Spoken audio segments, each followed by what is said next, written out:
Bab 216 Mimpi Harimau. Simu melihat ini dan berpikir, ini tidak baik. Saudara Qian, hati-hati. Jauh di atas air, Bai Suixiu berteriak, mengangkat tongkatnya tajam, permukaannya menyala dengan cahaya biru. Qian Xiong telah mundur ke sudut kolam, sekitar 6 meter dari Jin Xiaocai. Ia baru saja menghela napas lega.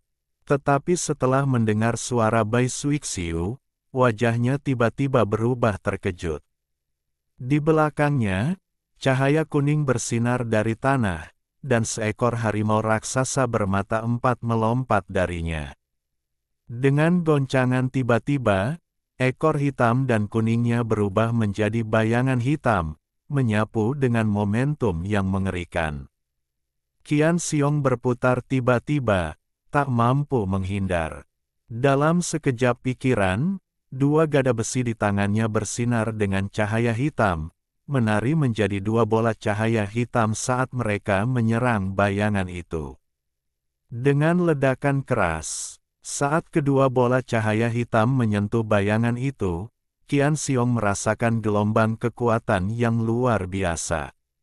Rahangnya gemetar, dan kedua gada besi itu terbang ke samping, tak mampu menahan cengkeraman mereka. Ia terhuyung. Bayangan hitam itu berkedip sebentar sebelum melanjutkan sapuannya ke arah dadanya. Pada saat itu, hamparan udara dingin biru yang luas melonjak keluar, langsung menyelimuti tubuh Qian Xiong dan membentuk dinding es biru.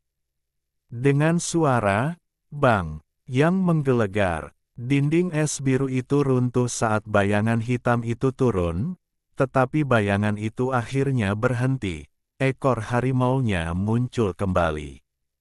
Qian Xiong berhenti sejenak, lalu mengeluarkan perisai hijau tua kecil entah dari mana. Perisai itu mengembang hingga beberapa kaki tertiup angin dan menahannya di depannya, mundur dengan keras. Detik berikutnya, serangkaian benturan logam bergema. Lebih dari selusin bilah pedang kuning melesat ke arahnya, langsung menghancurkan perisai hijau tua itu.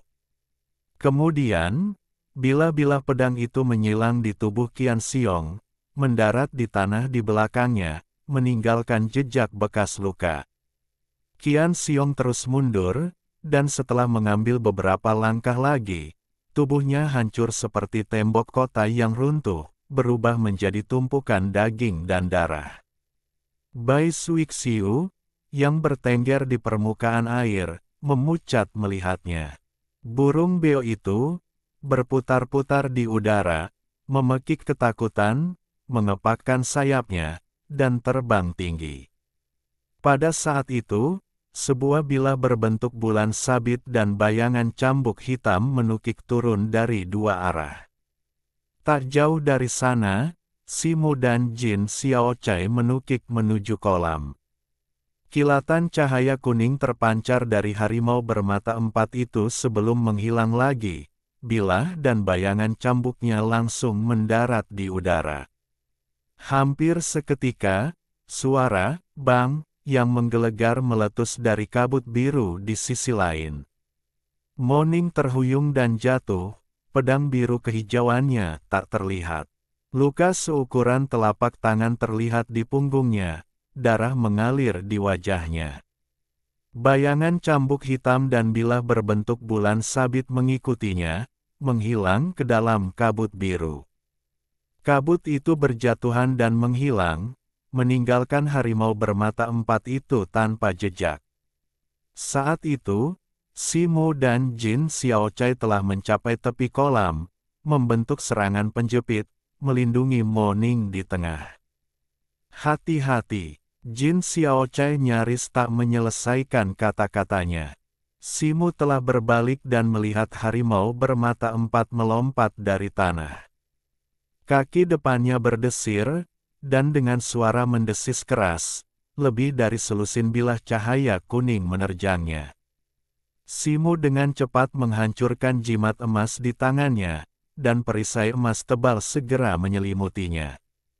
Bersamaan dengan itu, Ia memutar tubuhnya, dan pisau hitam besi meteorit di tangannya menyala-nyala, awan api muncul. Dengan satu ayunan, bilah merah berbentuk bulan sabit, bercampur dengan beberapa awan yang berputar-putar, melesat di udara. Serangkaian ledakan bergema, dan cahaya merah dan kuning meledak di udara. Namun, beberapa bilah kuning lainnya menebas perisai emas yang mengelilingi Simo, memancarkan semburan cahaya kuning yang menyilaukan.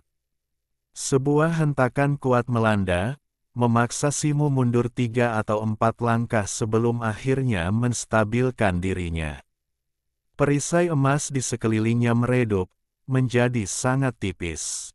Untungnya, jimat emas yang terbuat dari kulit ular piton berkepala 3 ini memiliki kekuatan yang sebanding dengan jimat tingkat tinggi, sehingga efektif menangkis sebagian besar serangan iblis ular. Namun, mengingat kondisinya saat ini, jimat itu tak akan mampu menahan serangan serupa kedua. Sebuah jeritan melengking menembus udara, dan cambuk hitam legam setebal lengan melesat menembus udara, menerjang harimau bermata empat dengan kecepatan yang mencengangkan. Namun, tepat saat cambuk itu hendak menyerang, rune di antara alis harimau itu memancarkan cahaya kuning, dan ia hampir menancap kembali ke tanah.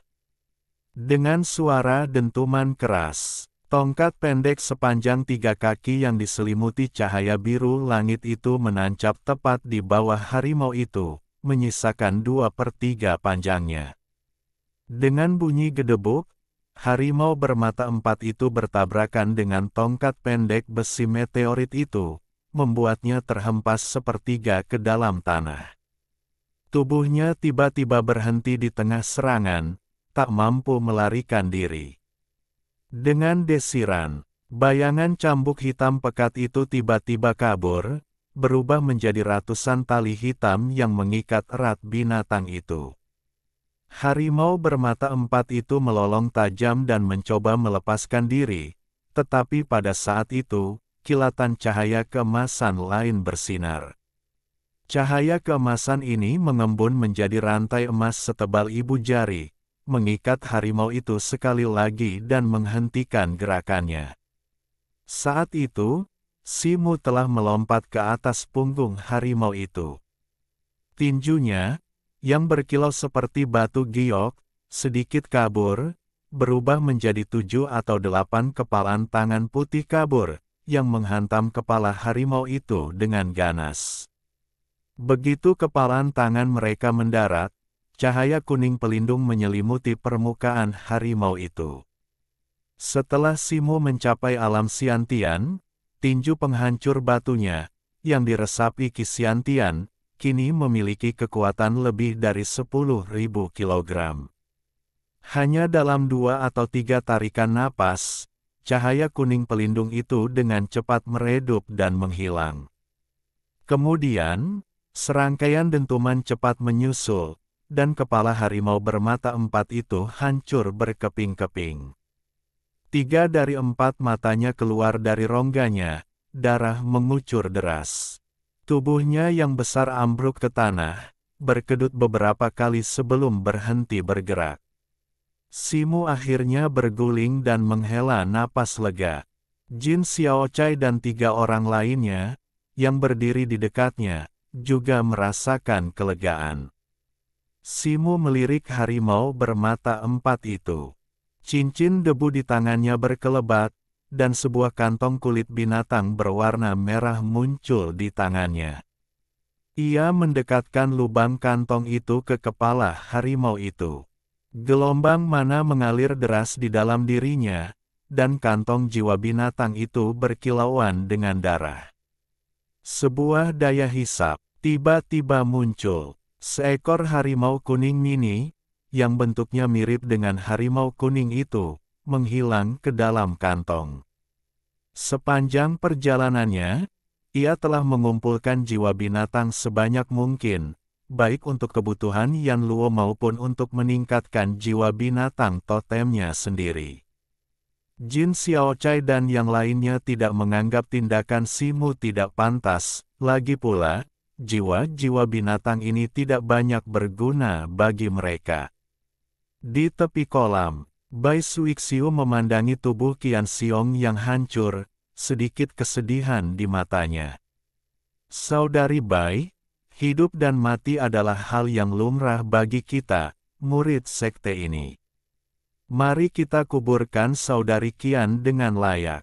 Itu akan menjadi kehormatan sejati bagi sekte kita, suara Moning menggema dari belakangnya. Bai Suixiu mengangguk. Moning, setelah kau menguburkan Qian Xiong dengan layak, bawakan kulit ini untuk ku. Jin Xiaochai memberi instruksi kepada kedua pria yang tak jauh dari sana, sambil menunjuk bangkai harimau raksasa itu. Sisanya milikmu, tambah Simu. Moning dan Bai Suixiu melirik Simu dengan rasa terima kasih. Kantung empedu, tulang, dan darah harimau bawaan adalah harta yang berharga. Malam itu, cahaya bulan yang terang benderang mengalir di pegunungan batu hitam bagai air yang mengalir. Simu duduk bersila di atas batu hitam besar di udara terbuka, berpose seperti menelan bulan. Ia memejamkan mata dan segera terhanyut ke alam mimpi. Yang mengejutkannya, mimpinya disambut oleh pemandangan lain yang tak dikenalnya. Di sekelilingnya, pepohonan yang menjulang tinggi dan rimbun membentuk hutan purba yang tak terbatas. Hutan itu dipenuhi energi spiritual yang luar biasa kaya. Tetesan air seputih kristal mengembun di ujung daun, seperti tetesan batu giok. Dari dahan pohon raksasa, setetes air yang terkondensasi dari energi spiritual tiba-tiba jatuh, tepat pada waktunya untuk ditelan oleh seekor binatang kecil berbulu di bawah pohon. Bulunya semakin berkilau dan lembut, lalu ia menutup matanya dengan puas, tertidur lelap. Simu menyaksikan pemandangan ini dengan terkejut. Kemudian, mengalihkan pandangannya, ia menyadari bahwa ia masih dalam wujud kera putihnya, berdiri di sebuah lahan terbuka di hutan, tangannya terkulai ke tanah. Di seberangnya, tak jauh darinya, berdiri seekor harimau putih besar, panjangnya hampir 3 meter. Harimau itu melotot tajam ke arahnya. Dengan raungan, keempat kaki harimau putih itu berputar bagai anak panah yang cepat, menerjang ke arah kera itu.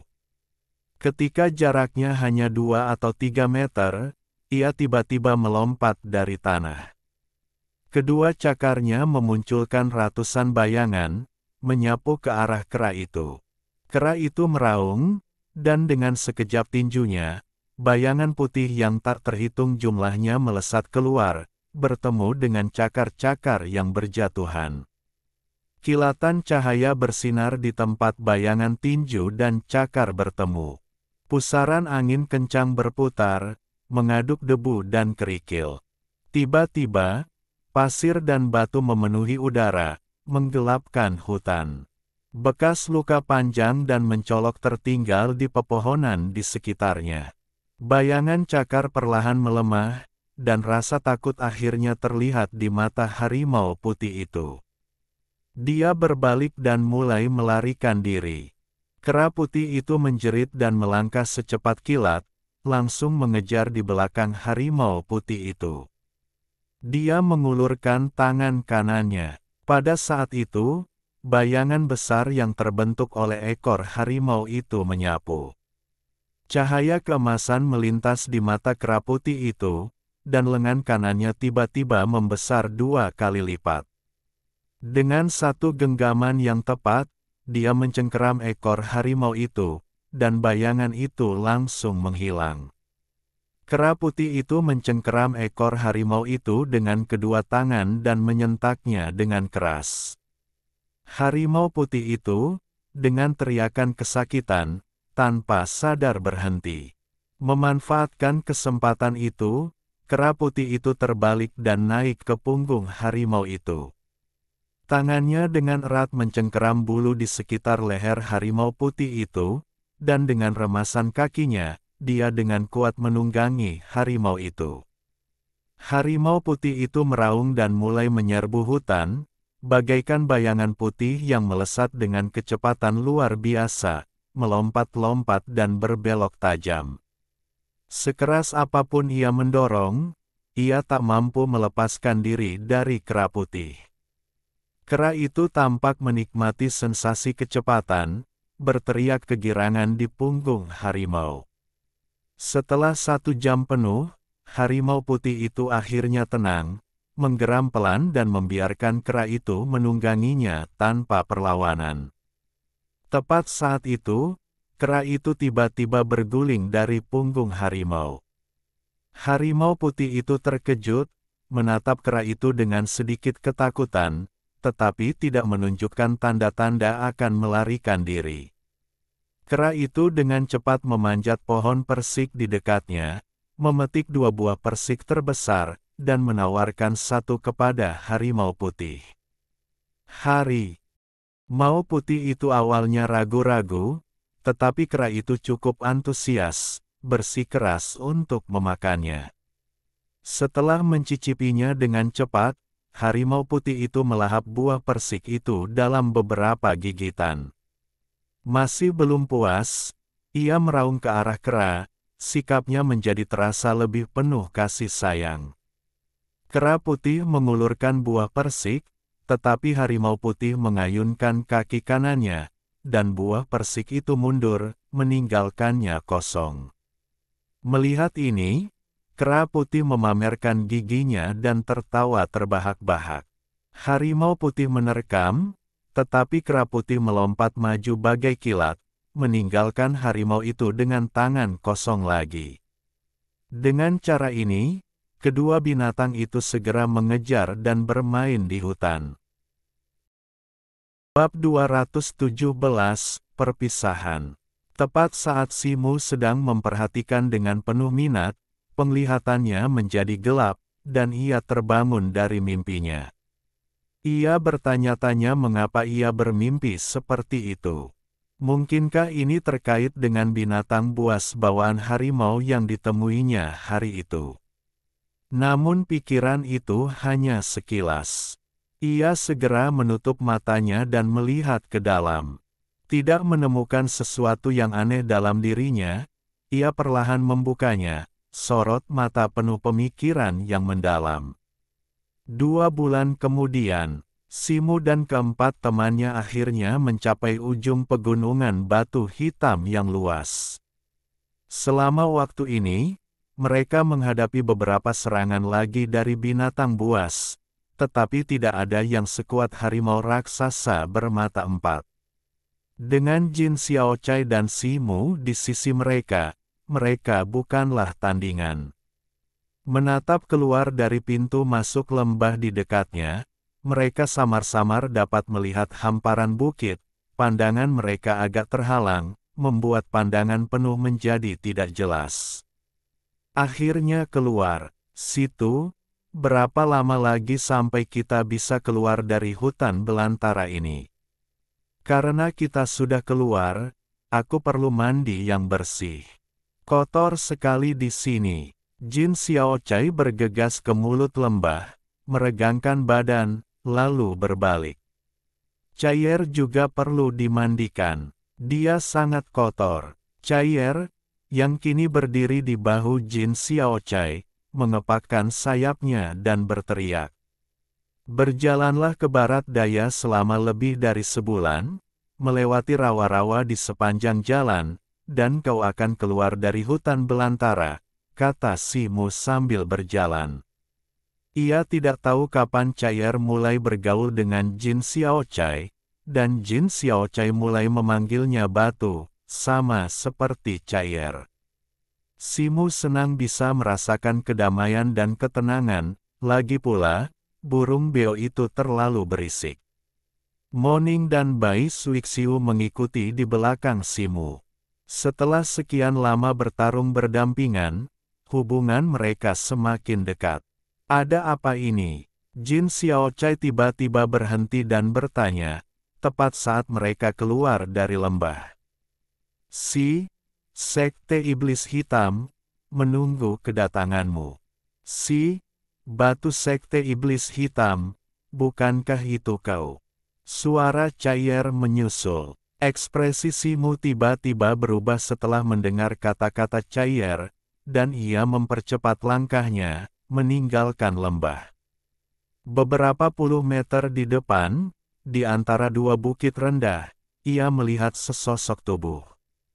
Sebuah batu besar, sekitar 3 meter, tertancap diagonal ke tanah, dengan sederet karakter liar dan tajam terlihat jelas di atasnya. Kita dalam masalah. Zaku, seorang ahli tingkat bumi dari suku ular ganas, seharusnya ada di dekat sini. Ekspresi Simu berubah muram. Ia berkata dengan sungguh-sungguh. Apa? Seorang ahli tingkat bumi? Jin Xiaochai terkejut. Moning dan Bai Suixiu, yang bergegas dari belakang, juga mengubah ekspresi mereka ketika mendengar ini. Situasinya mendesak. Tidak ada waktu untuk menjelaskan lebih lanjut. Zaku sedang mencariku, jadi aku seharusnya tidak mempersulitmu. Paman Jin, bawa Moning dan yang lainnya bersamamu. Kita akan bertindak sendiri-sendiri. Pikiran Simu berkecamuk. Sebaliknya, ia menenangkan diri dan berkata, Paman Jin, kematian kita hanyalah masalah kecil, tetapi misi sekte kita adalah masalah besar. Seorang ahli tingkat bumi bukanlah sesuatu yang bisa kita lawan. Moning dan Bai Suixiu saling berpandangan, tiba-tiba maju beberapa langkah, dan berkata kepada Jin Xiaochai. Moning, kau dan Bai Suixiu pergi duluan. Adik muda Si dan aku akan pergi menemui Zaku itu. Aku, Jin Xiaochai, tidak pernah takut pada siapapun seumur hidupku. Jin Xiaochai melirik batu besar di kejauhan dan memberi perintah. Kakak senior Jin, Moning benar. Kita harus memprioritaskan misi kita sebagai sekte. Lagi pula, aku serahkan masalah itu kepada kakak senior Jin juga. Simu menatap Jin Xiaochai dengan tenang dan membungkuk padanya. Kalau begitu, aku mengerti. Jaga dirimu baik-baik. Sampai jumpa. Jin Xiaochai terdiam sejenak, lalu mengangguk dengan sungguh-sungguh. Ia berbalik dan membawa Moning dan Bai Suixiu ke seberang jalan pegunungan. Sebelum pergi, Moning dan Bai Suixiu membungkuk kepada Simu. Ekspresi Moning agak rumit, seolah ia tak sabar untuk pergi. Bai Suixiu berbisik, hati-hati. Burung beo cair terbang di udara, menatap Jin Xiaochai dan dua lainnya yang mundur.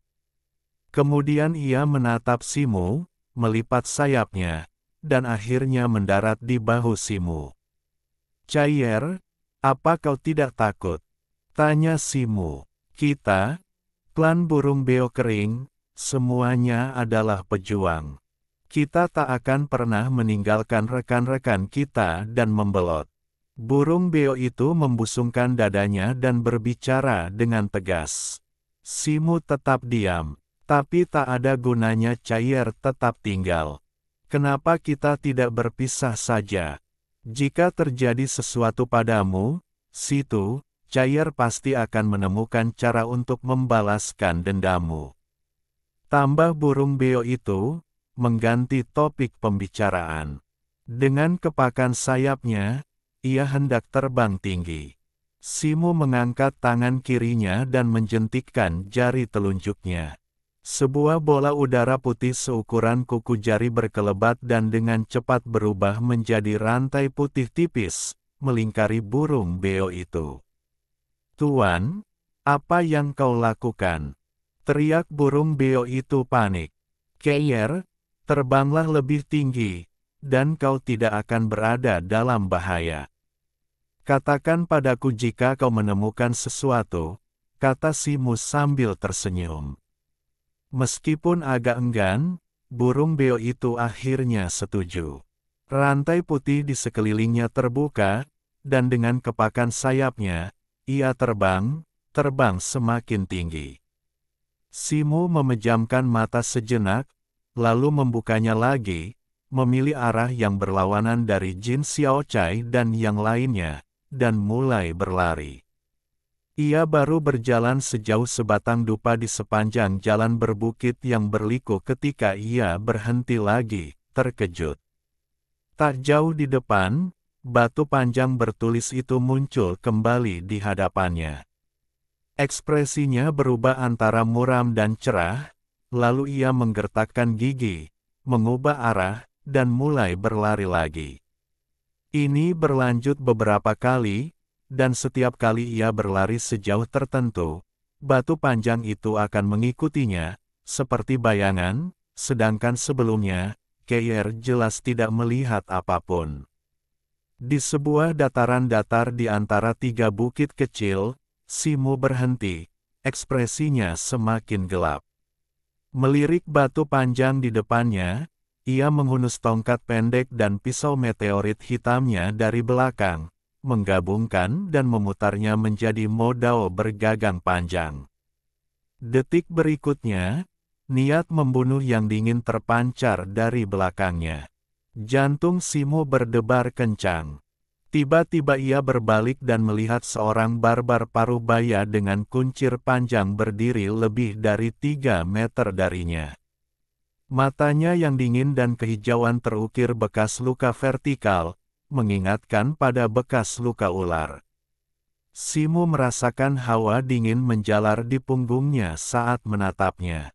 Tekanan yang ia rasakan dari pria ini sedikit lebih ringan daripada yang dirasakan oleh tetua agung Sekte Iblis Hitam, tetapi ia tak diragukan lagi adalah makhluk tingkat dasar. "Siapa kau, dan apa yang kau inginkan?" tanya Simu tanpa ekspresi. "Bukankah kau memintaku untuk menemukanmu?" "Aku di sini," kata barbar paruh baya itu, melambaikan tangannya dan memperlihatkan cambuk hijau panjang. "Jadi, kau Zaku. Aku sudah lama mendengar tentangmu," kata Simu, menggenggam pedang meteorit dengan kedua tangan dan mengambil posisi berdiri. "Hehe, menarik. Ayo, kalau kau bisa memegang tanganku selama 3 gerakan, aku akan membantumu dan membuatkanmu batu nisan dari batu ini." Zaku terkekeh. Begitu ia selesai berbicara, tanah di sekitarnya tiba-tiba retak, dan 17 atau 18 sulur hijau tebal menyembul, langsung melilit tubuh Zaku. Begitu sulur-sulur itu muncul, Simu melompat dan terbang ke arah Zaku.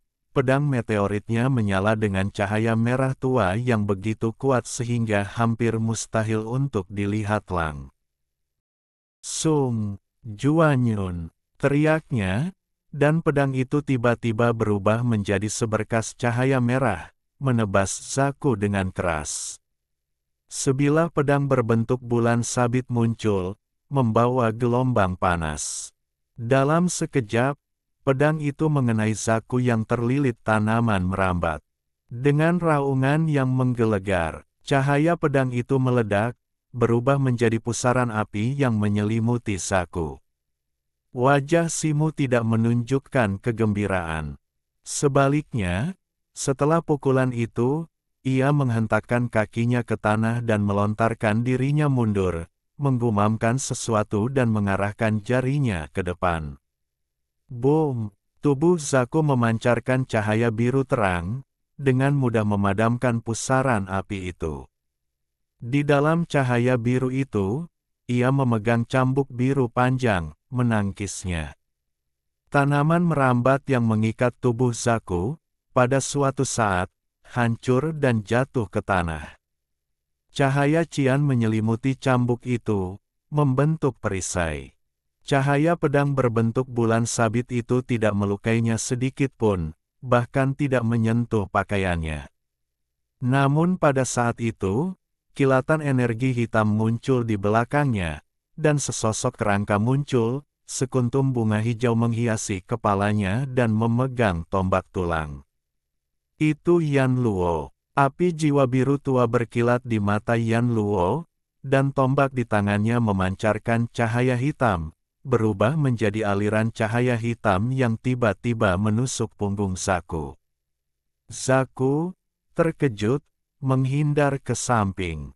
Pada saat yang sama, cambuk hijau panjang di tangannya memancarkan cahaya hijau, dan ujung cambuk itu memanjang mengenai ujung tombak. Namun, tombak itu langsung berubah arah, menghindari hantaman cambuk. Dengan kilatan cahaya hitam, tombak itu menembus kaki kiri Zaku. Aura pelindung Zaku menjadi tak berguna oleh tombak itu.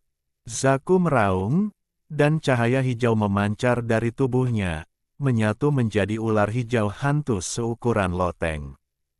Kemunculan hantu itu menyebabkan gelombang energi yang dahsyat di langit dan bumi di sekitarnya, beriak di udara. Dharma bela diri. Jantung Simo berdebar kencang. Hantu ular hijau ini adalah ciri khas seorang prajurit tingkat bumi, sebuah wujud seni bela diri yang dipadatkan dari seluruh energi dan niat bela dirinya. Beraninya kau menyakitiku, aku akan mati. Suara Zaku terpancar dari dalam sosok itu, dipenuhi kebencian yang tak tergoyahkan. Sebuah lubang berdarah telah menembus kaki kiri Zaku, dan darah menyembur keluar. Ular hijau raksasa itu mengayunkan ekornya yang setebal batu kilangan membawa gunung cahaya biru, saat ia melesat ke arah Yan Luo seperti gelombang pasang. Kilatan cahaya menyambar tubuh Yan Luo, dan sesaat kemudian, ia menghilang. Boom! Ekor ular itu menghantam tanah, menciptakan kawah selebar beberapa kaki. Zaku berseru pelan di dalam cahaya biru. Bahkan dengan kultivasi tingkat buminya, ia tidak dapat melihat gerakan Yan Luo, seolah-olah ia menghilang begitu saja.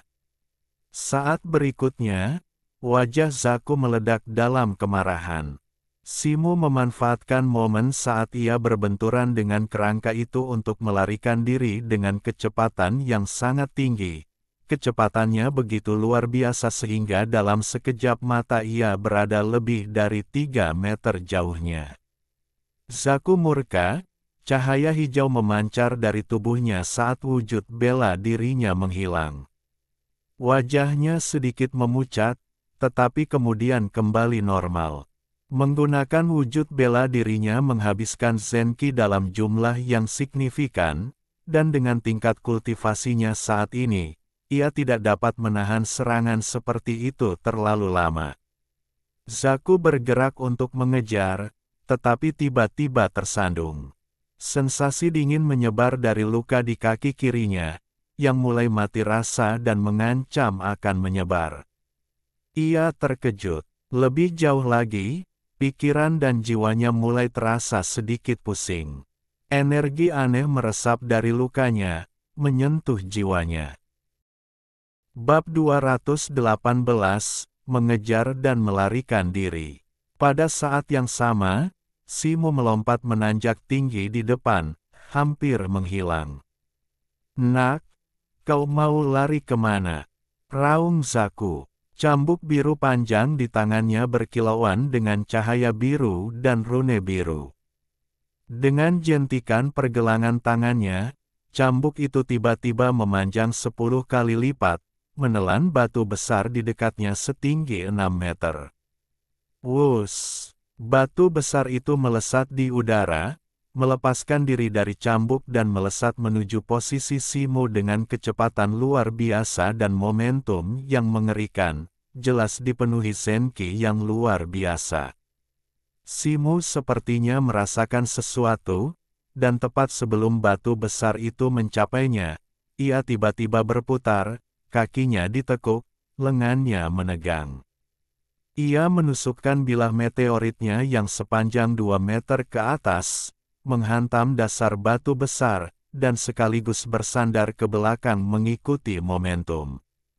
Dengan suara dentuman yang menggelegar, lintasan batu besar itu bergeser sedikit ke atas, melewati tubuh Simu yang terlentang. Simu melompat, wajahnya sedikit pucat. Benturan itu menyebabkan darah dan ki-nya bergejolak, tetapi untungnya ia tidak terluka. Ia segera melirik Zaku di kejauhan, dan dengan sekejap tubuhnya, ia menyeberangi bukit. Melihat Simu menghilang dari pandangannya, mata Zaku berkilat kabur, dan ia menoleh untuk melihat luka di kaki kirinya. Ia melihat gumpalan udara hitam berputar-putar di sekitar luka, dan tampaknya menyebar keluar. Tangan Zaku menjentikkan, dan sebuah pisau tajam muncul. Ia menggertakkan gigi, menusukkan pisau ke luka, dan memutar tangannya. Darah berceceran, dan ia langsung menggali daging busuk di dekat luka yang ternoda udara hitam. Zaku mengerang, tetapi ekspresinya lega. Setelah daging busuk itu digali, mati rasa di luka memang menghilang, tetapi sedikit pusing di benaknya tidak hilang. Ia menggelengkan kepala, melambaikan tangannya, dan mengeluarkan jimat, lalu mengoleskannya ke luka. Pendarahan segera berhenti. Kemudian, dengan lompatan tiba-tiba, ia melesat ke arah Simu melarikan diri. Meskipun Simu telah berlari cukup jauh, dengan tingkat kultivasinya, ia tidak khawatir Zaku akan lolos. Mereka mengejar. Beberapa mil jauhnya, Simu mengamati gerakan Zaku dengan jelas melalui penglihatan burung beo yang terbang tinggi di atas kepala, bergumam sendiri. Yan Luo, yang kini berada di sampingnya, sepertinya mendengar kata-kata Simu. Energi hitam melonjak di sekelilingnya, dan dengan sekejap tubuhnya, ia menghilang dari tempat itu. Melihat ini, Simu berhenti, tatapannya mengamati sekeliling. Yan Luo tidak terlihat di manapun. Ia memanggilnya melalui pikirannya, tetapi Yan Luo tidak menjawab. Jedanya memungkinkan Zaku untuk menutup celah. Simu menghentakkan kakinya dan melanjutkan penerbangannya ke depan. Kilatan cahaya hijau muncul di tubuhnya, dan jimat cahaya lainnya diterapkan, meningkatkan kecepatannya lebih jauh lagi. Ratusan kaki di belakang, Zaku mengunci aura Simu, perlahan mengejar. Dengan kultivasi tingkat buminya, kecepatannya jauh melampaui Simu. Jarak di antara mereka dengan cepat menyempit, dan sosok Simu segera muncul di pandangannya. Kilatan tajam melintas di mata Zaku, dan ia mengangkat lengannya. Pada saat itu, kilatan energi hitam muncul di belakangnya, dan Yan Luo muncul.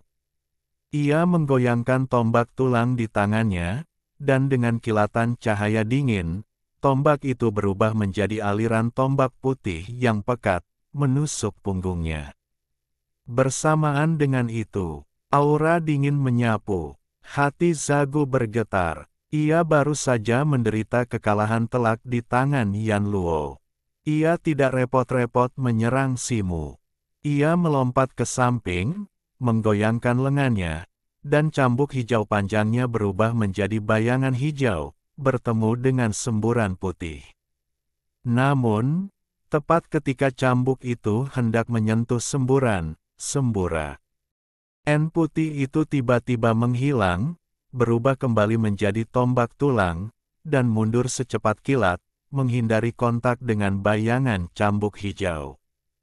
Kemudian, aura gelap berkelebat di sekitar Yan Luo, dan sosoknya kabur dan lenyap sekali lagi. Wajah Zaku menggelap. Meskipun sosok Yan Luo telah menghilang, indera spiritualnya jelas bisa merasakan niat membunuh yang samar-samar, melayang-layang. Jelas, kerangka itu tidak pergi, hanya bersembunyi di dekatnya, meskipun ia tidak bisa menentukan lokasi persisnya. Sialan, Zaku mengamuk. Kultivasi kerangka itu tidak terlalu kuat, mungkin hanya di tahap Xiantian akhir, tetapi kecepatannya yang luar biasa dan gaya menyerangnya yang luar biasa membuatnya waspada terhadap peluang sekecil apapun. Tunggu, kerangka, mungkinkah? Pikiran Zaku berpacu, sebuah kemungkinan tiba-tiba terbentuk di benaknya. Kilatan jahat melintas di matanya, dan cahaya merah bersinar dari punggungnya. Sesosok hantu ular api merah tua sepanjang 2 atau 3 kaki muncul, sayapnya menyala dari punggungnya dan tubuhnya yang tak bersisik. Hantu ular itu kemudian berubah menjadi bola api yang berkobar, membubung ke langit sebelum berubah menjadi sepasang sayap merah menyala, panjangnya hampir 3 kaki. Sayap merah menyalanya mengepak beberapa kali, dan tiba-tiba ia terbang, bagaikan elang merah raksasa, menukik ke arah Simu. Tepat saat Zaku terbang, kilatan energi hitam muncul di sampingnya, dan tombak seputih tulang menembus kegelapan. Kau mencari kematian, prediksi Zaku. Kilatan cahaya hijau memancar dari tubuhnya, dan 3 anak panah hijau tebal melesat, menghantam tombak seputih tulang itu. Bersamaan dengan itu, cambuk Zaku melesat seperti ular roh, melingkar ke arah kepala Yan Luo. Menghadapi perubahan mendadak ini, api jiwa Yan Luo tak berkedip, dan lengan tulang yang mencengkeram tombak tulang bergetar dengan santai. Tombak tulang itu kabur, terbelah menjadi 3 bayangan tombak, yang mengenai 3 anak panah hijau dengan akurasi sempurna. Bang, bang, bang. Ketiga anak panah itu hancur berkeping-keping, dan tombak tulang itu muncul kembali. Yan Luo mengayunkan lengannya secepat kilat. Sinar tombak berbentuk bulan sabit muncul dari udara, bagaikan pedang lebar, menebas cambuk hijau yang mengikutinya. Serangkaian gerakan ini dilakukan dalam sekejap. Dengan suara dentingan logam yang berbenturan, tubuh Yan Luo terlempar ke belakang, diselimuti aura hitam saat ia menghilang sekali lagi. Wajah Zaku muram, tetapi kini ia tenang, tatapan serius terpancar di matanya. Kekuatan Yan Luo telah berulang kali melampaui ekspektasinya. Jika ia tidak sekuat itu, ia mungkin akan terluka parah. Saat ia merenung, sayap merah menyalanya mengepak cepat di belakangnya, dan ia terus menerkam Simu. Namun, tepat saat ia menukik ke depan, kilatan aura hitam melintas di udara di sampingnya, dan Yan Luo muncul kembali, menghantamkan tombak tulangnya. Zaku mengetukkan kakinya ke samping, mengabaikan serangan Yan Luo, lalu melontarkan dirinya ke depan. Pada saat yang sama, cambuk hijau panjang di tangannya tiba-tiba berubah menjadi bayangan kabur, menyelimutinya. Dari kejauhan, bayangan itu tampak seperti bola cahaya hijau. Api jiwa berkobar di mata Yan Luo, dan tombak tulang yang ditusukkannya ditarik kembali saat menyentuh bayangan cambuk hijau. Zaku melindungi dirinya dengan bayangan cambuknya. Meskipun serangan diam-diamnya masih membuat lawan waspada, serangan itu jauh kurang efektif dibandingkan sebelumnya. Tentu saja, kecepatan Zaku telah berkurang drastis, tetapi jarak antara dirinya dan Simu terus menyempit dengan cepat. Ratusan kaki di atas tanah, cair melesat, sayapnya terbentang lebar, pandangannya terfokus sepenuhnya pada situasi di bawah, dan rasa cemas membuncah dalam dirinya. Namun, ia tetap terbang tinggi, tak berani menurunkan ketinggiannya. Melalui penglihatan cair, Simu dapat melihat situasi di belakangnya. Zaku kini berjarak kurang dari 30 kaki. Situasi kerangka itu tampak suram, suara cair bergema di benak Simu. Aku tahu, ekspresi Simu yang tampak tenang menunjukkan sedikit kecemasan. Api jiwa di mata Yan Luo telah meredup jauh sejak kemunculan awalnya. Jelas bahwa upaya untuk menahan makhluk tingkat bumi itu sangat menguras energi jiwanya. Mata Simu berkedip, dan ia berkomunikasi dengan Yan Luo melalui indera spiritualnya, mengeluarkan perintah. Api jiwa di mata Yan Luo berkedip-kedip, seolah ia ragu sejenak, tetapi ia segera menghentikan serangannya pada Zaku. Ia melompat mundur, memancarkan energi hitam, dan lenyap di udara. Zaku terkejut, lalu gembira. Niat membunuh samar yang menyelimutinya akhirnya lenyap sepenuhnya. Terbebas dari gangguan, sayap merah menyalanya mengepak, kecepatannya meningkat drastis. Dalam beberapa tarikan napas, ia menyusul Simu, keduanya dalam jarak 3 meter. Pada saat itu, Simu, yang berada di depannya, tiba-tiba berbalik dan, dengan satu lambaian tangannya, meluncurkan 2 jimat merah, berubah menjadi 2 tombak api sepanjang lebih dari 3 meter. Api menyembur dari tombak-tombak itu, memancarkan semburan suara berderak saat mereka melesat ke arah Zaku. Sepele, Zaku mendengus, melambaikan tangannya. Cambuk hijaunya yang panjang berubah menjadi 2 cambuk bayangan, menyambar kedua tombak api itu. Boom! Kedua tombak api itu hancur berkeping-keping, melebur menjadi hujan api. Anak manusia, aku tak menyangka kau anggota kultus bulan gelap. Karena mampu memanggil prajurit kerangka tingkat bawaan, kau pasti memegang posisi tinggi di dalam kultus. Baiklah, hari ini aku akan memusnahkan jiwa dan rohmu, selamanya terbuang dari reinkarnasi. Zaku meraung, melambaikan tangannya. Sebuah cambuk cian bersinar terang, rune cian yang tak terhitung jumlahnya muncul di dalam cahaya biru. Cambuk itu langsung membesar setebal mangkuk, dipenuhi duri-duri tebal. Seperti ular piton ganas yang mencambuk, ia mencambuk Simu dengan kecepatan yang mencengangkan. Sebelum cambuk itu mencapainya, embusan angin kencang menerjang ke depan, mencekik Simu. Kata-kata Zaku membuatnya bingung, tetapi ia segera menepis pikiran itu. Dengan raungan rendah, kilatan cahaya menyambar dari dadanya, dan seekor ular piton berkepala 3 yang terang tiba-tiba muncul di belakangnya, menyatu dengan tubuhnya secepat kilat. Detik berikutnya, sisik hitam yang tak terhitung jumlahnya muncul di permukaannya, langsung menutupi seluruh tubuhnya. Ini adalah transformasi binatang buas pertama Simu sejak peningkatan siantiannya.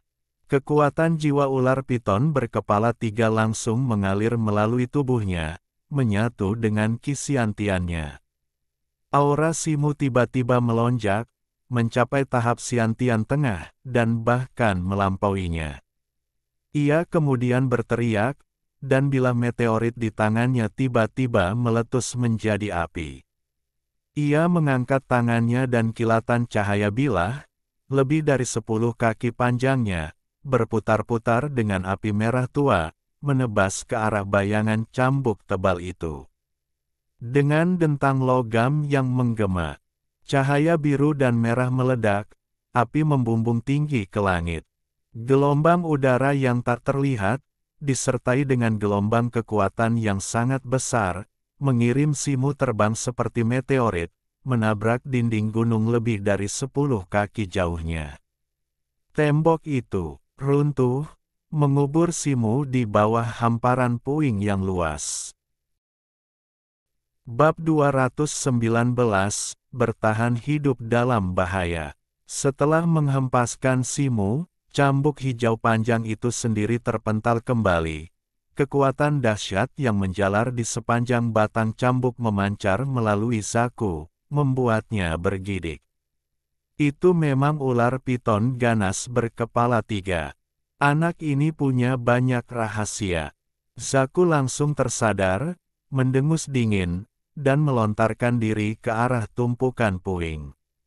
Pada saat itu, kilatan cahaya hitam muncul di sampingnya, dan sosok Yan Luo muncul, matanya berdenyut dengan api jiwa yang kuat, secercah amarah yang membara. Aura hitam melonjak dari permukaan tombak tulang, beberapa kali lebih kuat dari sebelumnya. Dalam sekejap, aura itu berubah menjadi seberkas cahaya hitam, menembus dada Zaku. Zaku terkejut, tetapi tidak terlalu khawatir. Ia telah melawan Yan Luo berkali-kali dan familiar dengan pola serangannya. Ia selalu waspada terhadap sekelilingnya, dan saat tombak tulang itu mengenai sasaran, ia menghindar ke samping. Namun pada saat itu, mulut Yan Luo terbuka, melepaskan jeritan pelan, dan bagaikan pisau tak terlihat, menusuk jiwa Zaku. Zaku merasakan getaran di benaknya, jantungnya berdebar kencang, pandangannya kabur sesaat, dan gerakan menghindarnya melambat. Api jiwa di mata Yan Luo meredup, tetapi ia memanfaatkan momen singkat ini untuk menusukkan tombak tulangnya jauh ke lengan kiri Zaku. Aura hitam yang luas menyebar dari tombak ke lengan Zaku, seketika menyelimuti separuhnya dengan warna hitam. Zaku merasakan sensasi geli di lengan kirinya, urat-urat berdenyut di sudut matanya. Ia meraung liar, dan cahaya hijau cemerlang memancar dari tubuhnya. Seekor ular hijau raksasa mengembun di belakangnya. Ekor ular itu bergerak, dan dengan momentum yang luar biasa, ia menerjang ke arah Yan Luo. Yan Luo menghunus tombak tulangnya, tubuhnya bergoyang, dan tepat sebelum ekor ular itu sempat mencapainya, ia menghilang lagi. Namun kali ini, gerakannya lebih lambat dari sebelumnya, dan tangan kirinya terkena. Dengan suara berderak, retakan muncul di lengan tulangnya. Wajah Zaku memucat, luka di lengan kirinya terlalu dalam. Energi aneh yang mengalir ke tubuhnya jauh lebih besar daripada sebelumnya, membuat seluruh lengannya hampir mati rasa. Benang-benang energi dingin dari luka itu, seperti anak panah tak terlihat, menusuk jiwanya dengan ganas. Jiwanya terluka parah. Ia merasa sangat lelah, dan bintang-bintang keemasan samar berkelap-kelip di depan matanya. Zaku terengah-engah pelan, lalu melambaikan tangannya, mengeluarkan pil putih cemerlang dan menelannya. Kulitnya sedikit cerah. Ia melirik lengan kirinya, hendak mengobatinya. Duar, puing-puing di dinding gunung di dekatnya tiba-tiba meledak. Potongan-potongan puing yang tak terhitung jumlahnya beterbangan keluar, dan Si Mu melompat keluar. Mata Zaku berkilat ganas saat melihat Si Mu. Ia tidak repot-repot mengobati luka di lengan kirinya, tetapi melambaikan tangan kanannya. Sosok ular hijau di belakangnya mengeras, sisik ekornya mulai terlihat. Ular itu membuka rahangnya, dan cahaya hijau pekat memancar keluar. Dalam sekejap, tiba-tiba berubah menjadi gumpalan rambut hijau lebat yang menyelimuti Si Mu. Ekspresi Si Mu berubah drastis. Helaian rambut hitam itu datang begitu cepat sehingga tak ada waktu untuk menghindar. Pikirannya berpacu, dan Zenki serta kekuatan totemik di dalam dirinya tiba-tiba meletus. Tubuhnya memancarkan dua cahaya terang, satu hitam dan satu merah, seketika membentuk dua perisai pelindung. Ia pun dengan cepat menarik sebuah jimat kuning, jimat geng emas yang terbuat dari kulit ular piton ganas berkepala 3, dan menghancurkannya. Kilatan cahaya keemasan menyelimuti tubuhnya, seolah-olah ia mengenakan baju zirah emas. Sambil menghancurkan jimat geng emas, ia menggumamkan sesuatu. Cahaya putih memancar dari tangannya, mengembun menjadi perisai putih es. Seperti cangkang yang menangkis serangan itu. Rune putih yang tak terhitung jumlahnya berputar-putar di perisai, berkilauan dengan cahaya spiritual. Kekuatannya yang luar biasa terlihat jelas pada pandangan pertama. Setelah berbulan-bulan berlatih teknik menelan bulan, Simu telah menguasai teknik kondensasi jiwa hingga tingkat ke-7. Perisai ini adalah teknik baru yang dikuasainya, perisai Kiroh, yang memadatkan mana menjadi perisai yang kuat. Simu baru saja menyelesaikannya ketika helaian rambut hitam lebat bersiul ke arahnya. Dengan suara boom yang menggelegar, hamparan cahaya hijau yang luas meledak. Cahaya itu berubah menjadi gelombang biru yang mengepul, langsung menelan Simu.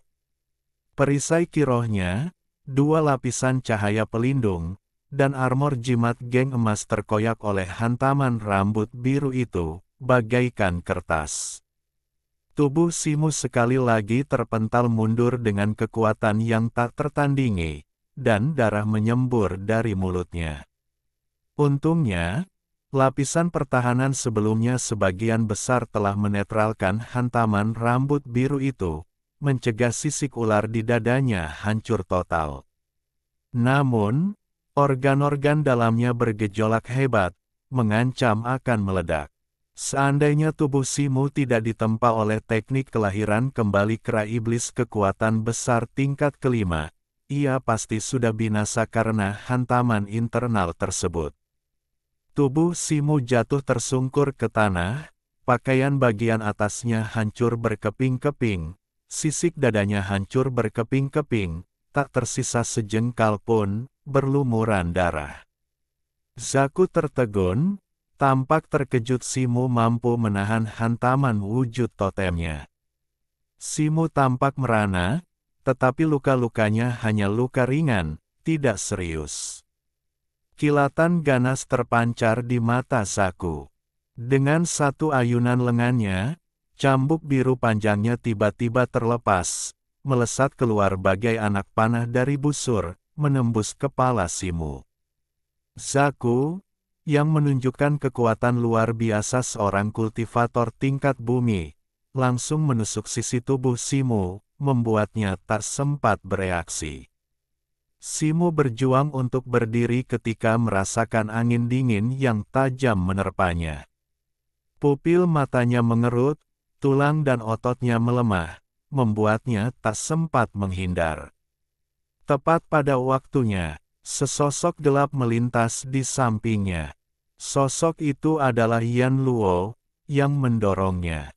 Simu merasakan tubuhnya melunak, dan ia terlempar seperti di atas awan, 100 kaki jauhnya. Kerak, Yan Luo mendorong Simu menjauh, hanya untuk ditusuk oleh cambuk biru di lengan kirinya. Lengannya, yang sudah retak, hancur oleh cambuk itu. Zaku mengangkat lengannya, cambuk panjangnya memancarkan cahaya hijau terang. Seperti ular roh, ia berputar ke arah Yan Luo di dekatnya. Lengan kanan Yan Luo, yang mencengkeram tombak tulang, mengayun, mengirimkan semburan cahaya yang menyilaukan, mengenai cambuk itu dengan tepat. Yan Luo saat ini menghunus tombak hanya dengan satu tangan, kekuatannya terbatas. Namun di tengah benturan logam yang cepat, lintasan cambuk sedikit bergeser, melirik melewati tubuh Yan Luo. Kilatan api jiwa melintas di mata Yan Luo, dan ia menarik tombak tulang itu. Kilatan cahaya hitam menyelimutinya, dan dengan jejak bayangan, ia langsung muncul di samping Simu, meraihnya dengan lengan kanannya. Energi hitam terpancar dari Yan Luo sekali lagi, menyelimuti mereka berdua. Dengan kilatan tubuhnya, mereka lenyap bersamaan. Detik berikutnya, Zaku muncul kembali di tempat Yan Luo dan yang lainnya berada, wajahnya muram. Kemudian, tubuhnya bergoyang, dan erangan teredam terdengar darinya. Saat ia menunda, energi hitam di lengan kirinya menyebar ke bahunya, membuat seluruh lengannya hitam legam. Urat-urat di dahi Zaku berdenyut. Ia menarik napas dalam-dalam dan melambaikan tangan kanannya. Kuku merah darah sepanjang 7 atau 8 jari muncul di tangannya. Puff, puff, puff. Jari-jari Zaku beterbangan, memaku-paku satu persatu ke bahu kirinya dan di dekat luka. Kuku-kuku itu langsung memancarkan cahaya air darah, seolah-olah melahap energi hitam di lengannya. Setelah beberapa tarikan napas, kuku merah darah itu perlahan berubah menjadi hitam. Sementara itu, energi hitam di lengan kiri Zaku menghilang secara signifikan, kembali hampir ke warna normalnya. Dia menghela napas lega, mengeluarkan 2 pil berwarna berbeda, dan menelannya. Ekspresinya sedikit cerah. Dia melirik sekeliling dengan tatapan sinis, wajahnya tiba-tiba memancarkan cahaya kuning, terutama hidung dan lidahnya, yang berwarna kuning cerah yang tidak biasa saat dia mulai mengendus udara di sekitarnya. Setelah beberapa tarikan napas, Zaku bergerak dan melompat ke satu arah. Di sebuah lembah kecil, udara beriak sedikit, dan 2 sosok muncul, Yan Luo dan Simu. Simu melihat sekeliling, ekspresi terkejut di wajahnya. Sebelumnya di pegunungan Black Rock, ia telah mempersembahkan jiwa harimau raksasa bermata 4, seorang anggota alam Siantian kesempurnaan agung, beserta banyak jiwa binatang tingkat rendah, kepada Yan Luo, yang menyebabkan kultivasinya kembali melonjak. Kekuatannya kini menyaingi seorang kultivator Siantian tingkat akhir, sebuah faktor yang memungkinkannya menghadapi Zaku sendirian. Namun, ia tidak mengantisipasi kemampuan teleportasi Yan Luo, yang membuatnya terkejut sekaligus gembira. Setelah menurunkan Simu, Yan Luo tiba-tiba mengulurkan tangan kanannya dan merobek kantong jiwa binatang dari pinggangnya. Ia menarik napas, dan aliran bola jiwa binatang terbang keluar dari kantong, terbenam ke dalam mulut Yan Luo satu demi satu. Simu sedikit terkejut, tetapi ia tidak menghentikannya. Jiwa-jiwa binatang ini terutama ditujukan untuk Yan Luo. Ia terhubung dengan pikiran Yan Luo dan dapat merasakan bahwa Yan Luo tampak sangat marah. Setelah menyerap jiwa-jiwa binatang, api jiwa Yan Luo, yang tadinya agak redup, langsung berkobar kembali. Meskipun belum mencapai puncaknya, api jiwanya telah pulih hingga sekitar 70% atau 80%. Yan Luo menatap langit dan perlahan berdiri, memancarkan aura tak kasat mata yang melampaui aura seorang ahli Siantian tingkat akhir. Simu menatap hewan peliharaan roh di hadapannya, merasakan sesuatu yang asing. Dahulu kala, ia hanyalah kerangka kecil yang lamban, baru mencapai tingkat ke-7 atau ke-8 tahap penempaan tubuh Wutu. Siapa sangka kini ia memiliki kekuatan untuk melawan ahli tingkat bumi. Jika Tuan Ju tahu, matanya mungkin akan melotot. Kaget. Situ, lari. Orang itu mengejar kita lagi. Saat itu, suara KR terngiang di benaknya. Wajah Simu berubah, dan sebuah gambaran muncul di benaknya. Zaku itu melesat menuju lembah kecil dengan kecepatan yang mengerikan. Pada jarak ini, ia bisa mencapainya dalam sekejap. Api jiwa Yan Luo berkelap-kelip, seolah-olah telah mendengar percakapan telepati antara KR dan Simu. Orang ini menghancurkan lengan kiriku, aku akan membunuhnya sendiri. Pikiran Yan Luo tiba-tiba muncul di benak Simu.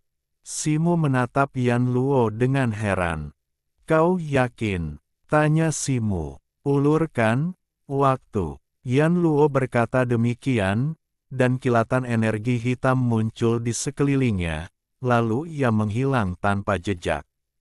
Simo tertegun. Sebelum ia sempat memahami maksud Yan Luo, niat membunuh yang dahsyat melesat dari belakangnya. Setelah beristirahat sejenak, ia memulihkan kekuatannya. Tanpa berpikir panjang, ia melesat dan melarikan diri ke kejauhan. Namun, sebelum Simo sempat melarikan diri, seberkas cahaya hijau menyambar dari belakangnya bagai kilat, merobek kehampaan dan mengeluarkan jeritan yang menusuk. Bab 220, Pukulan Maut. Simo terkejut, tubuhnya terhuyung, dan ia terjun ke samping. Boom! Sebuah kawah raksasa terbentuk di tempatnya berdiri, menerbangkan puing-puing. Sesosok Cian terbang di atas, mendarat dengan keras di depannya. Retakan seperti jaring laba-laba muncul di tanah, mengirimkan awan debu. Ekspresi Simo sedikit berubah, dan ia berhenti. Debu menghilang, menampakkan Zaku. Namun, penampilan Zaku telah berubah drastis. Sisik Cian seukuran telapak tangan muncul di tubuhnya, memancarkan cahaya biru dan menutupi seluruh tubuhnya, seolah-olah ia mengenakan baju zirah Cian. Sisik Cian, yang berkilau terang di bawah sinar matahari siang, tampak sangat kuat. Zaku jelas telah berubah menjadi monster, auranya langsung melonjak, tekanannya menekan seperti gelombang. Cambuk Cian di tangannya bersinar dengan cahaya biru, berputar-putar dengan rune, dan berputar dengan kelincahan ular piton. Pupil Simo mengecil, dan ia secara naluriah mempererat cengkeramannya pada pedang meteorit. Tatapan Zaku, sedingin es, menyapu sekeliling sebelum akhirnya tertuju pada Simo. Kuakui aku meremehkanmu tadi. Sekarang, pemanasannya selesai. Zaku mencibir, melangkah ke arah Simo, cambuk hijau panjang di tangannya memancarkan cahaya yang semakin terang. Ia tidak berniat melepaskan transformasi mengerikan ular laut Nether Azure tingkat bumi miliknya melawan seorang Xiantian junior, karena hal itu akan menguras energi mentalnya secara signifikan. Namun, dengan Qinglin yang melindunginya, serangan diam-diam Yan Luo akan jauh lebih sulit. Simo dengan cepat menamparkan tubuhnya dengan satu tangan. Kilatan cahaya keemasan kembali menyelimuti tubuhnya. Ia kemudian memisahkan tangannya, membelah pedang meteorit menjadi dua, berubah menjadi pedang dan tongkat. Nak, bersiaplah untuk mati. Zaku meraung, cambuk hijau panjangnya memancarkan cahaya terang. Cambuk itu tiba-tiba membesar hingga setebal ember, dan mencambuk Simo. Detik berikutnya, bayangan cambuk sepanjang beberapa kaki, bagaikan badai yang mengamuk, berubah menjadi awan biru pekat, menutupi langit dan matahari, menjulang di atas Simo. Simo tak punya cara untuk melarikan diri, namun raut wajahnya tak menunjukkan rasa takut. Dengan gelombang kekuatan magis di lengannya, pisau hitam meteorit dan tongkat pendek hitamnya bersinar bersamaan, berubah menjadi hamparan luas bilah pedang merah tua dan gunung bayangan biru tua. Teknik pisaunya adalah teknik pedang kecepatan angin, dan teknik tongkatnya adalah teknik 7 tongkat pembunuh.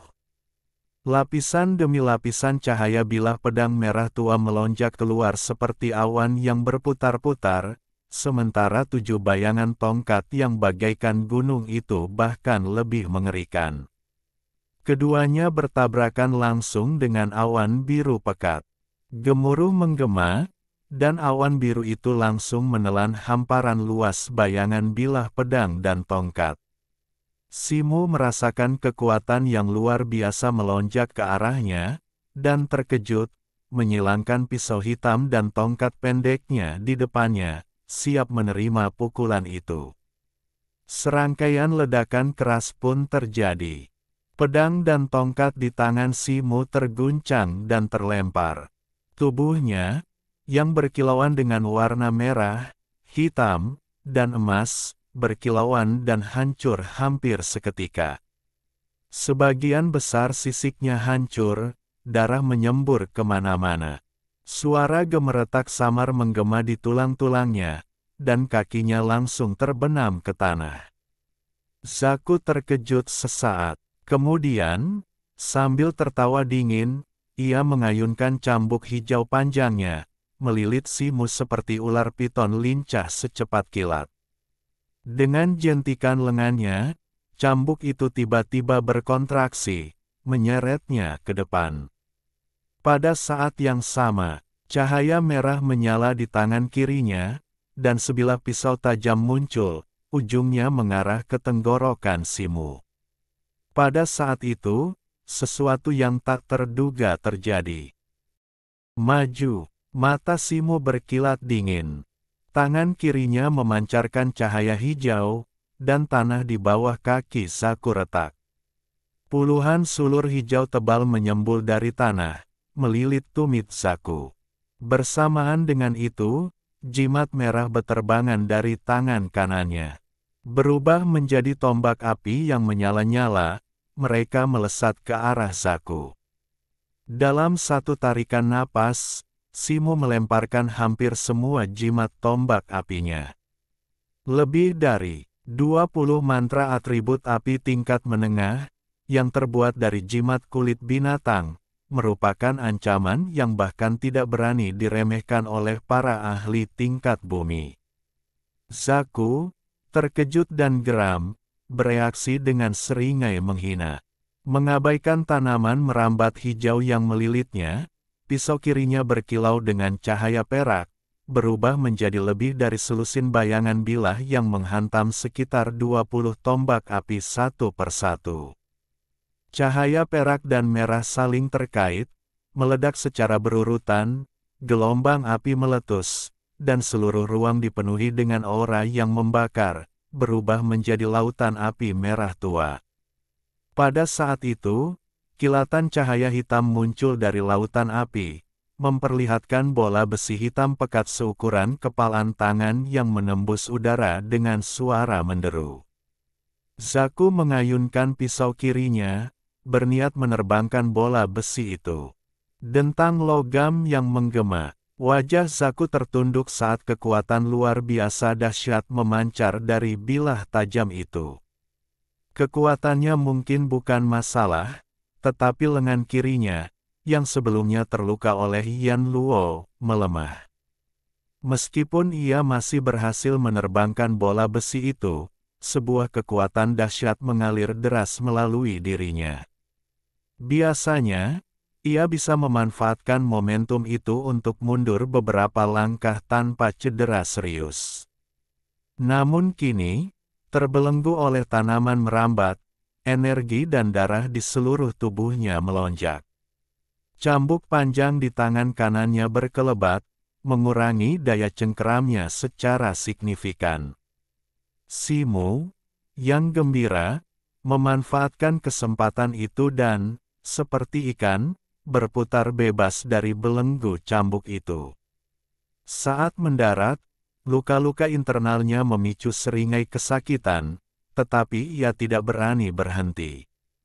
Ia melawan rasa sakit itu, berbalik dan berlari menjauh.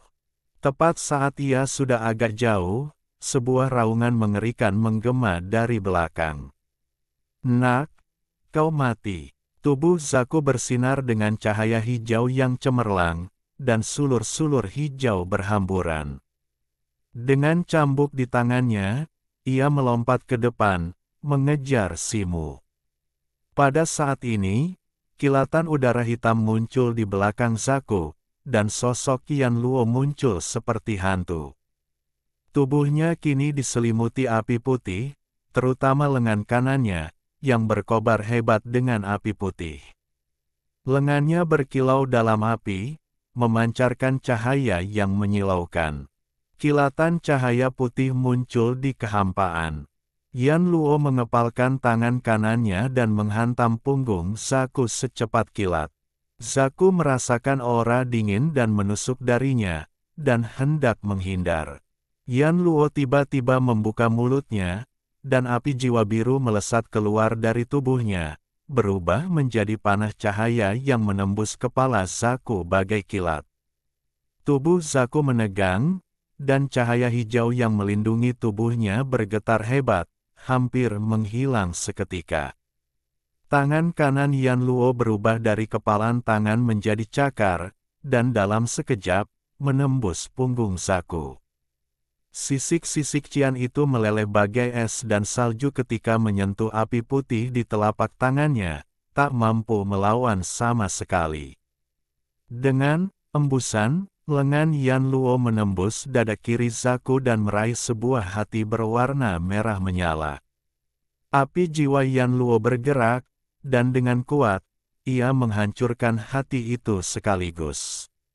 Zaku menatap tangan kurus yang menembus tubuhnya dengan tak percaya, lalu menoleh dengan susah payah untuk melihat Yan Luo di belakangnya. Yan Luo menggerakkan lengannya dan menariknya keluar. Zaku menyemburkan darah saat ia jatuh ke tanah, napasnya cepat menghilang. Meskipun ia adalah makhluk tingkat bumi, jantungnya telah hancur, membuatnya tak berdaya. Yan Luo. Tanda seru petik 2, Simu, melihat situasi di belakangnya, melesat mundur, menatap Yan Luo dengan ngeri. Ia terkejut luar biasa karena Zaku, makhluk tingkat bumi, telah dibunuh begitu mudah oleh Yan Luo hanya dengan satu pukulan. Saat Yan Luo selesai, api putih di tubuhnya dengan cepat menghilang. Api jiwa di matanya berkedip-kedip, langsung melemah secara signifikan. Ia terhuyung, setengah berlutut di tanah. Ekspresi Simu berubah, dan dalam sekejap, ia melompat ke sisi Yan Luo. Situ, hati-hati. Pada saat itu, suara cair yang ketakutan bergema di benak Simu. Ayo mati bersama. Zaku, yang terbaring tak bergerak di tanah, tiba-tiba mengangkat kepalanya, seringai jahat tersungging di wajahnya. Tiba-tiba, 3 sinar cahaya, biru, merah, dan kuning, memancar dari dada, punggung, dan lehernya, lalu terpisah dari tubuhnya dan berubah menjadi 3 jiwa binatang hantu. Ada seekor ular cian raksasa seukuran loteng, bersisik cian. Ada juga ular api merah sepanjang 2 atau 3 kaki dengan sayap di punggungnya. Lalu ada seekor ular kuning kecil tanpa mata, panjangnya hanya 1 kaki. Ketiga roh ular itu melesat dan melompat ke arah Simu. Simu hanya beberapa kaki dari Zaku, dan ketiga roh binatang itu berada di depannya dalam sekejap mata. Pada saat itu, kekuatan hisap tak terlihat meletus dari mulut Yan Luo, dan roh ular kuning terkecil bergetar sebelum ditarik kembali oleh kekuatan itu. Api jiwa Yan Luo menyala, menelan roh ular kuning itu. Namun, 2 roh lainnya menghilang ke dalam tubuh Simu dalam sekejap. Setelah Yan Luo melahap 1 roh, api jiwa di matanya langsung meningkat. Tiba-tiba, lengannya melesat, berubah menjadi bayangan putih, dan ia mencengkeram kepala Zaku. Bang! Kepala Zaku meledak seperti semangka, dan sebuah bola cahaya hijau melesat keluar. Itu adalah roh Zaku, yang melarikan diri ke kejauhan. Secerca api biru masih tersisa di cahaya hijau itu, api jiwa yang sebelumnya dilepaskan Yan Luo. Yan Luo membuka mulutnya, memancarkan daya hisap. Cahaya hijau itu hanya beberapa langkah sebelum berhenti dan terbang kembali. Cahaya hijau itu meronta mati-matian, berubah menjadi berbagai bentuk, mencoba melepaskan diri dari hisapan, tetapi sia-sia. Dengan suara mendesing, cahaya hijau itu bersama api biru, menghilang ke dalam mulut Yan Luo. Jeritan samar terdengar dari Yan Luo, lalu lenyap tak berbekas. Setelah melahap dua roh, mata Yan Luo berkobar dengan api jiwa, tetapi tubuh Simo menegang dan ia jatuh pingsan, ambruk seperti batang kayu. Yan Luo dengan cepat mengulurkan tangan untuk memeluk Simo, ragu-ragu sejenak, lalu perlahan membaringkannya di tanah. Di udara, burung beokeyer juga menukik turun, dan ketika berada sekitar 3 meter di atas tanah, ia melipat sayapnya dan mendarat dengan mantap di samping Simo. Ada apa dengan situ? Keyer melirik Yan Luo dan bertanya. Yan Luo mengabaikan kata-kata Keyer dan menatap Simo dengan tenang, dengan api jiwa di matanya yang sedikit berkedip. Simo merasa matanya menghitam dan ia jatuh ke dalam kegelapan yang tak berujung. Saat berikutnya, ia mendapati dirinya berada di dunia yang kacau. Segala sesuatu di sekitarnya kabur, dan kabut tipis melayang di mana-mana. Ia bukan lagi humanoid saat ini, tetapi telah berubah menjadi bola cahaya putih. Di sampingnya, bayangan ular piton hitam raksasa berkepala 3 melingkar diam-diam, tampak seperti ular piton berkepala 3.